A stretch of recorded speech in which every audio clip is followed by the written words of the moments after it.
mean, I really think the nation state is not relevant anymore in a digital age.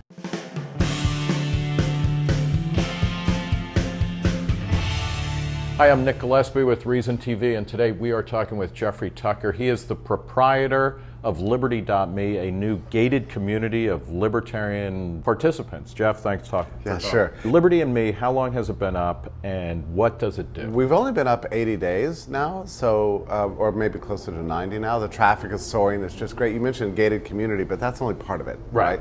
So it's got a public aspect and a private aspect. The public aspect is massive publishing and tons of free content.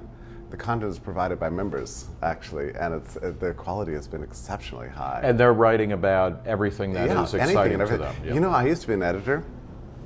Now I realize in retrospect, I was part of the problem. You know?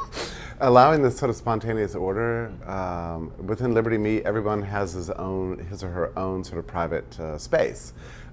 Due to technology, you can now have an infinite number of subdomains. So my subdomain is tucker.liberty.me, and every member gets their own subdomain. And then you can decide kind of what you publish or what you make public, what you don't. That's what they do, and I am not the gatekeeper anymore. Right. They just post what they want, and the quality has just gone through the roof. You know, I realized this actually in retrospect. A lot of times writers write for the editor rather than for the consumer. Mm-hmm. And so in our space, they're writing directly for the consumer. Talk though about the gated part then, because you do, it's about $9 a month if you want full participation. Yeah. What happens behind the paywall? Yeah, okay, so what I did is I put into one single space every form of communication you can possibly ever imagine. So we've got private messaging, which is really nice because we're not part of the federal dragnet system, so I like it for that reason. I know the NSA watches my Gmail, and I know they watch my Facebook Messenger. Within Liberty.me now, I have private messaging with people.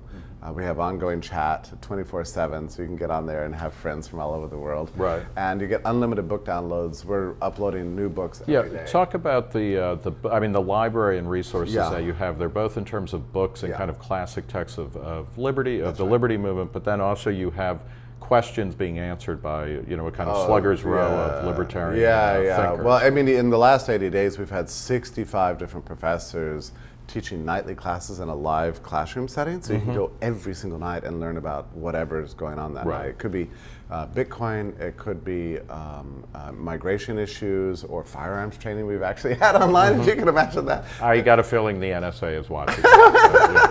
Well, it's fun. I was able to actually go to firearms training online, you know, just sitting from my desktop. I never would have even And they don't have, like, the teacher isn't like, okay, now everybody point your gun outside and shoot it at the same time. Right? Well, he did assign homework, which is funny.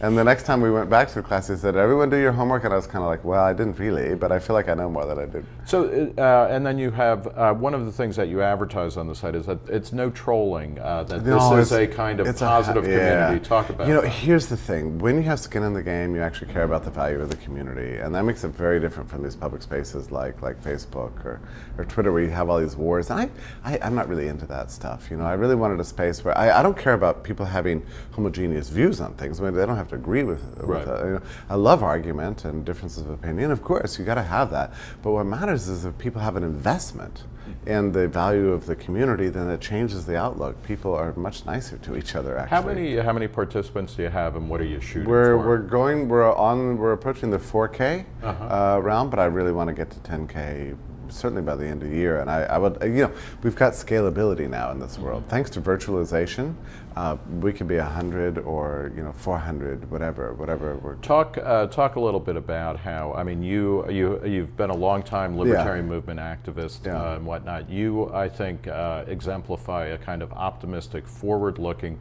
screw the government mentality, which I find very appealing.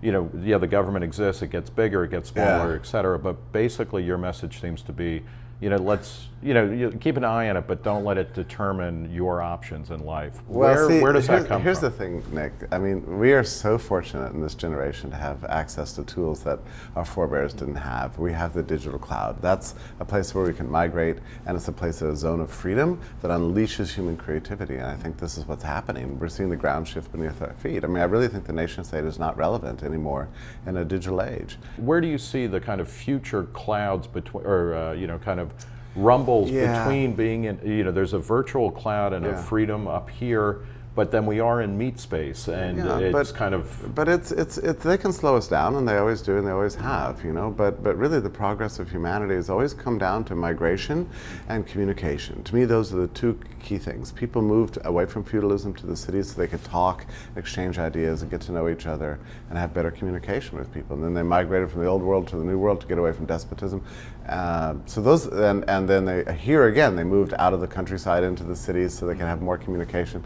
So these kind of forces of history, this desire for better communication, peer-to-peer relationships, and a realm of freedom are the driving force of progress for all of history.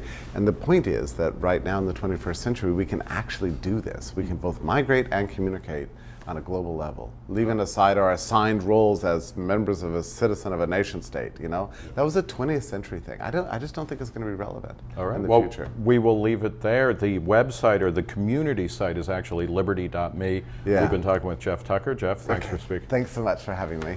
For Reason TV, I'm Nick Gillespie.